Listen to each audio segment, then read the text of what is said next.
Well, Rado, we can't go past it. Jamie Maclaren, he's now officially the greatest goal scorer in A-League's history with a hat-trick, no less.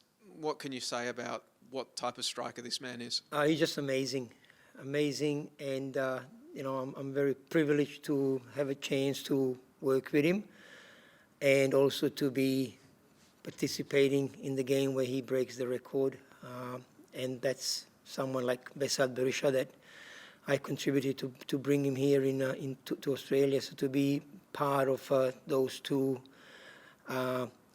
competing, well, not each with each other, but Jamie trying to compete with him in today's A-League.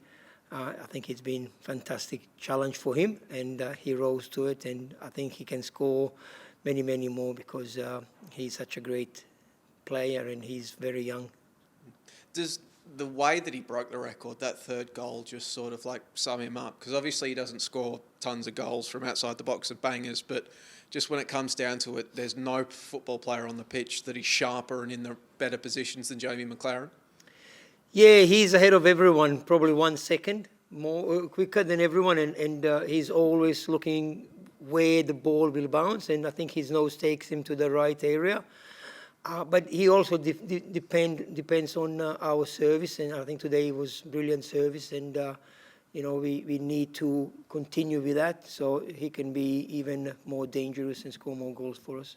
I mean, you came in, as you've talked about, partway through this season as the head coach. How did you find working with Jamie? How has that experience been? What have you noticed about him that sets him apart? He's actually very quiet at training sessions. He's a hard worker, works his butt off, but very quiet. And as we know, he's had some niggling injuries, with broken toe, and I mean, nothing stopped him. The character that he's got, really nothing stopped him. And we sometimes had to drag him off the field. Enough, Jamie, but he wants to do a little bit more shooting because he feels good when he scores at training sessions, and today he was amazing. So can't praise him anymore. We'll ask him if he thinks if he's done this. But I remember multiple times since he signed back in 2019, Jamie talked about wanting to become a legend of this club here in his hometown. And not only has he broken the all-time goal-scoring record tonight, he's now scored more goals for City than any player has scored for any club. He broke Thompson's record for victory with that. Do you think he's a legend of this club? For me, definitely. I think what he has achieved in short period of time, it is legend status. So for me, he's a legend, and we've got Scott Jamieson, who is definitely club's legend, and Jamie Maclaren, another one. So it's a great, as I said, a great privilege to work with both of them, and that they are great human beings and great football players. Obviously, one is a little bit better goal scorer than the other one, but they both have achieved something for this club that you can only dream of. And they're fantastic leaders. We walked into the dressing room and Jamie was so upset. He was fuming at everyone that we were not as good as we supposed to be.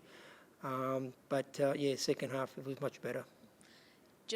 I'm sure he'll tell us winning a grand final is obviously one of the things he'll want to do. But what more can he do? How can he keep on going in this league? What new heights does he have to reach, I suppose? Look, of course, there are a few things that he can improve in his game. Okay, outside the penalty box, there's something that we could help him. Maybe linking with midfield a little bit more. But when it comes to goal scoring, we just don't want him to lose his goal scoring touch, and hopefully he won't lose that. And I think he scored 23 goals in 25 games, which is amazing record. And we should all celebrate together with him because this is unbelievable achievement. You don't worry that someone's going to come and try and poach him off you, off the club, Rado? I'm not sure if they got enough money to poach him, but good luck to them. It feels like it was hugely, apart from maybe the equaliser, and Western had their chances, a really successful night with Matt Leckie coming back in, having an influence, maybe the character to respond after Western United were able to equalise. How did you make the night overall, I suppose.